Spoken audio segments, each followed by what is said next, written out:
Biomarkers may help your doctors learn more about your cancer. But what are biomarkers and what does it mean for you? In this video, we'll learn more from Dr.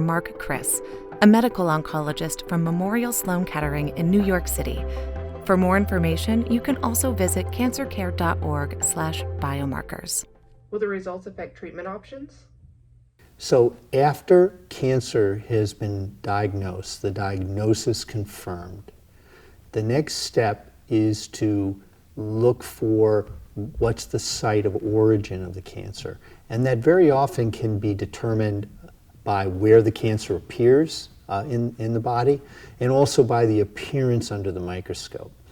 But sometimes the pathologist needs additional information to see where that cancer came from. So for example, you can have a growth in the lung, and while that growth could be a cancer that arose in the lung, it could also be the deposit of the cancer that arose somewhere else in the body. So for example, in the prostate. So what a pathologist could do is they could do a special stain on that tumor that's in the lung to say whether it arose in the lung or the prostate. And what they would do is they do a test for a protein that's very specific for cancer of the prostate. PSA is the one that's routinely used. So they could tell in somebody that could have had prostate cancer or lung cancer which place it came from.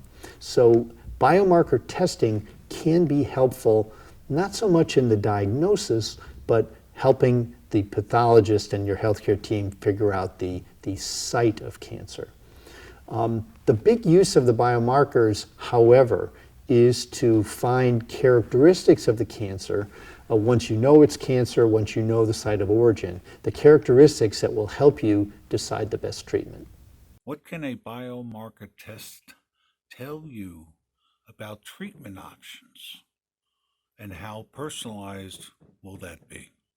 So our dream has been that we would understand the nature of each person's cancer and be able to prescribe a treatment for them that specifically attacks that cancer. And while we're not perfect at this, we have some examples where we can do that. Again, I work in the lung cancer field, and now going on 20 years ago, we discovered that many persons with lung cancers have damage in a certain gene in that lung cancer. And that genetic damage in that cancer gene imparts a sensitivity to certain medicines. So if we find that genetic damage, we know almost with certainty that a specific medicine will work. And we give patients a medicine that is so-called targeted to that genetic damage. So it doesn't affect every cell in the body. It doesn't affect every cell in the body equally. It particularly affects that cancer cell that has that genetic damage. And this has a lot of different names: targeted therapy, personalized medicine. This is exactly what we mean. Find a specific characteristic of the cancer, and that can be exploited to recommend a specific therapy.